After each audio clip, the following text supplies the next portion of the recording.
Olá, esse é mais um vídeo da série Pote da Leitura. Hoje eu vou falar sobre o livro da Harper Lee, O Sol é para Todos. Certamente houve um erro na escolha do título do livro da Harper Lee, quando publicado no Brasil. O Brasil, esse país que prefere ser colônia do primeiro mundo e que segue fingindo que não é racista. Não poderia ser mais sabotador a escolha do título para To Kill a Mockingbird. Melhor seria ter deixado a tradução do título original, né? Para matar a cotovia. A gente ouviu aí no início do vídeo a cotovia cantando. A autora Harper Lee, ela fez duas versões da história. E ao apresentá-las ao editor, foi escolhida a que se publicou em 1960, nos Estados Unidos. A versão essa que deu o Pulitzer para a Harper Lee em 1961. Mas a editora sabia da existência dessa segunda versão, claro. Se ela foi apresentada para o editor, eles sabiam. E provavelmente passou esses anos todos assediando a autora para que ela escrevesse outros livros ou publicasse uma continuação do To Kill a Mockingbird, porque ela só publicou esse livro em vida. Depois de 66 anos, uma agente literária vasculhou os pertences da autora, que já sem condições de se opor, porque estava incapaz em um asilo, sem poder ver, sem poder ouvir e sem poder falar. Então a gente encontrou o manuscrito, essa segunda versão, e a editora publicou em 2015 nos Estados Unidos o que viria a ser o que eles disseram, né, que seria a continuação de O Sol é para Todos. E o livro foi publicado aqui no Brasil em 2017, se chama Vá, Coloque um Vigia. Então, em 2016, a Harper Lee faleceu sem saber o que tinha acontecido. Esse manuscrito dela foi publicado. E o que nos ficou foi a versão que ela aprovou. Ou seja, To Kill a Mockingbird. E eu acho que essa versão se basta. E é nela que a autora pôs todo o seu talento de escritora. Essa outra versão não me interessa. Eu até tentei ler, não gostei e deixei de lado. Mas quem quiser ler, vá, coloque um vigia, fique à vontade e leia. Esse livro, O Sol é para Todos, ele traz alguns conflitos e alguns ensinamentos. Os conflitos são entre as crianças e os adultos conservadores. Um dos conflitos. O outro conflito é o racismo segregacionista que predomina na cidade onde se passa a história. A história se passa numa cidade fictícia chamada Maycomb, no estado do Alabama, no sul dos Estados Unidos. Ali nessa cidade, os brancos podem tudo, inclusive ir contra as leis. No mínimo, pagam uma fiança e nada acontece. Mas os negros sempre serão os culpados, os criminosos, os preguiçosos, os perigosos, os selvagens. e a eles só restará servir aos homens brancos, por pouco ou nada, em troca. Nessa cidade do sul dos Estados Unidos, Maycomb, onde as pessoas são predominantemente racistas, machistas, misóginas, reacionárias, a lei não é para todos. Essa é uma, talvez, das principais mensagens desse livro. A lei não é para todos. Ali, uma acusação de estupro vai agitar não só a cidade, mas todos o que está em torno da cidade. E vai desafiar quem mora ali a pensar em vários temas que ainda hoje nós estamos lidando na nossa realidade atual. Essa narrativa ela se passa durante a Grande Depressão Americana, ali entre 1929 até 35. Portanto, um período de pobreza e de grandes dificuldades para muita gente nos Estados Unidos. Não só para os negros, que sempre tiveram na pior, mas para os brancos também. O senhor Wills é um desses indivíduos que não bastasse viver na miséria, apesar de ter um seguro-desemprego, ele torra a grana do seguro em bebida. Só que ele tem uma penca de filhos pequenos. E eles vivem ali no lixão, próximo ao lixão e da cidade. E eles vivem do lixão, basicamente, e da caridade de algumas pessoas que vão lá levar uma cesta básica, mas só no Natal. Veja que ainda hoje é assim, a gente só fica penalizado com os pobres no Natal. A cidade toda sabe que ele apronta, mas devido à situação de extrema penúria que eles vivem, né, os filhos, principalmente, e a cidade faz vista grossa para os Wills. Há décadas, né? Ele não é o único, é da família, já vem de longe esse comportamento dos Wills. Então, eles permitem que os Wills infringam a lei, desde que seja por necessidade de sobrevivência. Por exemplo, eles podem caçar fora da época permitida. Sabem, inclusive, que o senhor Wills, ele abusa da filha. Ele tem uma filha de 19 anos e o resto são todos crianças pequenas. Mas ninguém toma nenhuma atitude.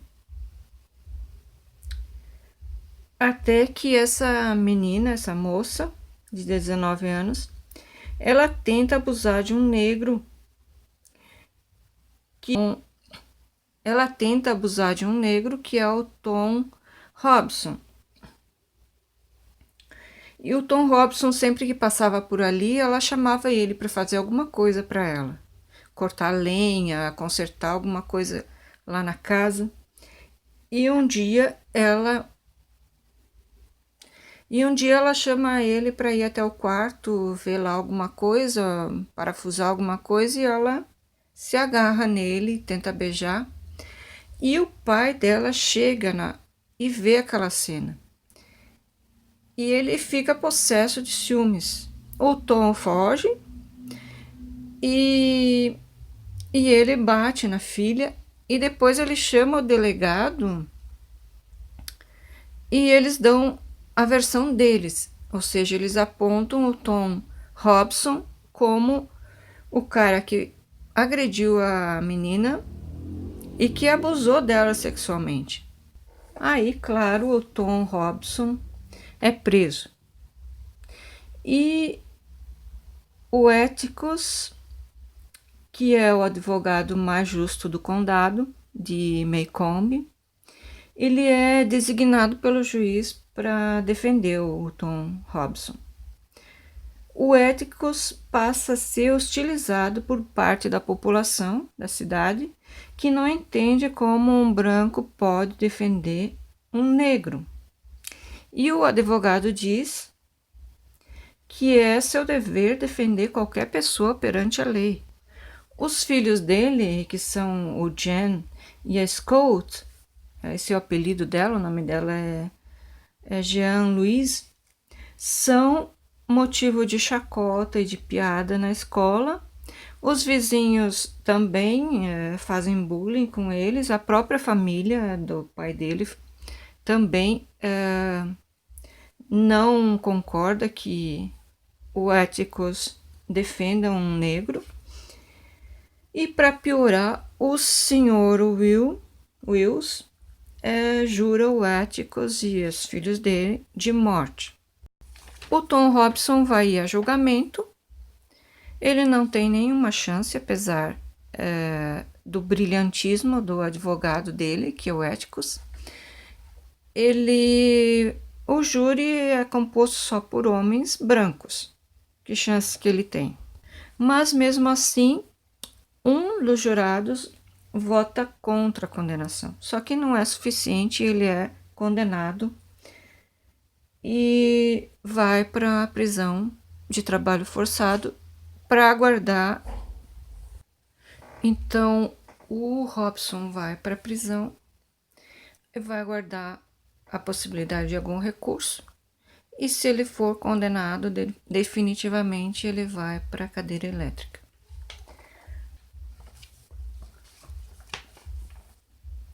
Fica muito surpreso com esse resultado. Ele acreditava realmente que a justiça iria prevalecer, porque o Tom Robson não era culpado. E para ele, que acreditava que só perante o tribunal todos os homens se igualam, a sua teoria cai por água abaixo e ele descobre que a justiça não é para todos. As peripécias das crianças ganham o protagonismo da narrativa, até porque é a Scott que narra as histórias em retrospectiva à sua infância, desde quando ela tinha 3 anos até os seus 9 anos, que é quando os fatos relatados acontecem. Ela, o irmão e um sobrinho da vizinha, o Dill, que vem passar o verão em Maycomb, se divertem fazendo o teatrinho dos filmes que eles conhecem e encenam a vida dos vizinhos, em especial de um vizinho que vive trancado em casa. E não, esse vizinho se chama Bull Radley. E ele é o motivo da curiosidade das crianças, que nunca o viram, porque ele está sempre dentro de casa. E elas se envolvem em jogos, desafiando-se umas às outras para ver quem tem coragem de ir bater na porta ou espiar nas janelas dos Radley. Mas ao mesmo tempo elas morrem de medo de passar na frente da casa do vizinho.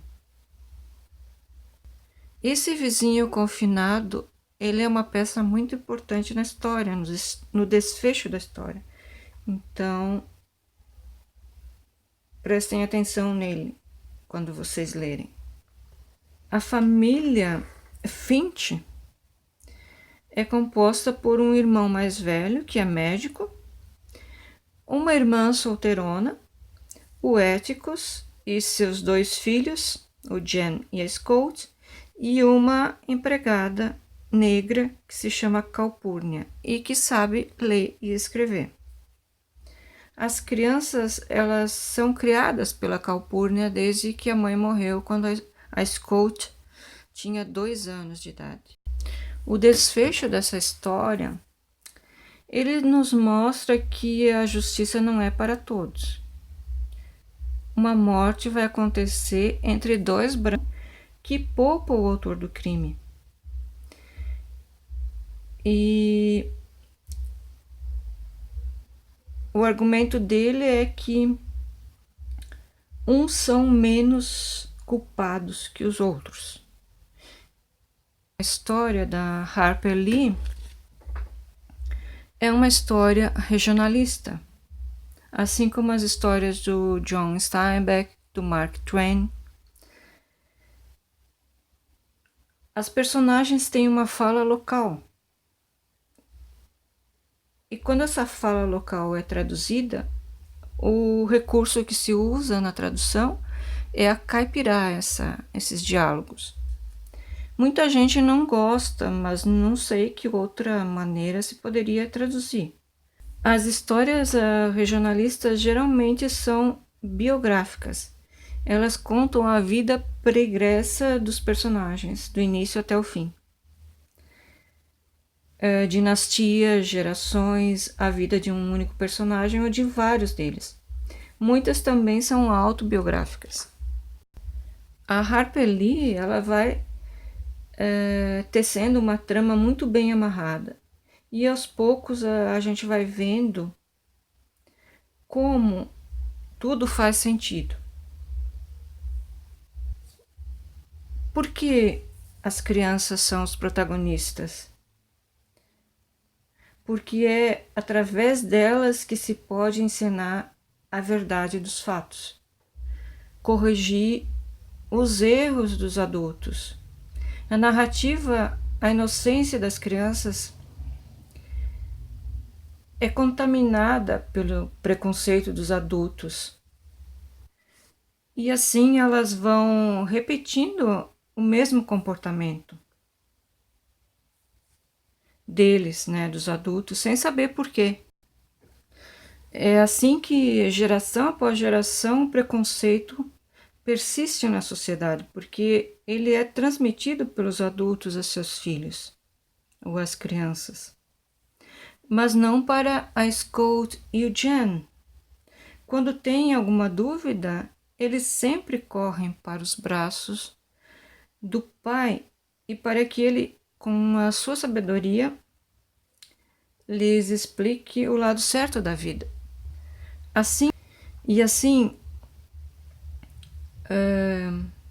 eles seguem acreditando que um dia mais pessoas irão se juntar a eles do lado onde negros e brancos possam conviver pacificamente, com os mesmos direitos, se respeitando, porque todos são seres humanos.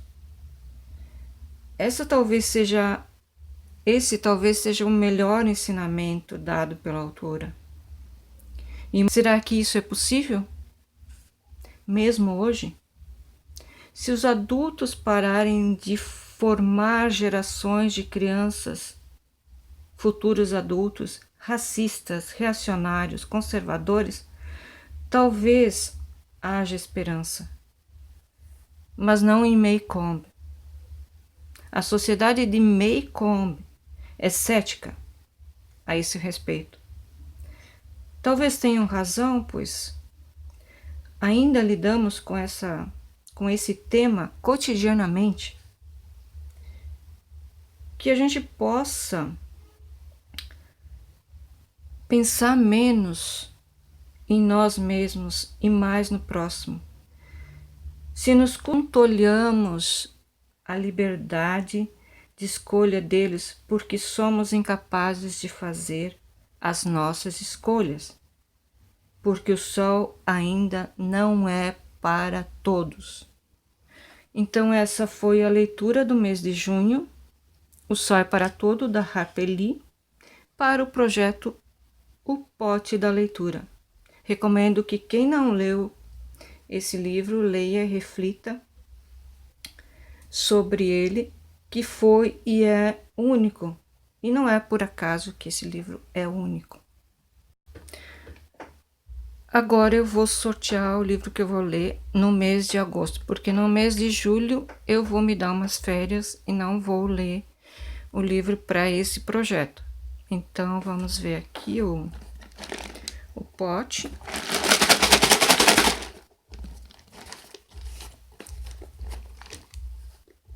Onde é que tá? Deixa eu ver. Muito bem. Deixa eu ver onde é que tá.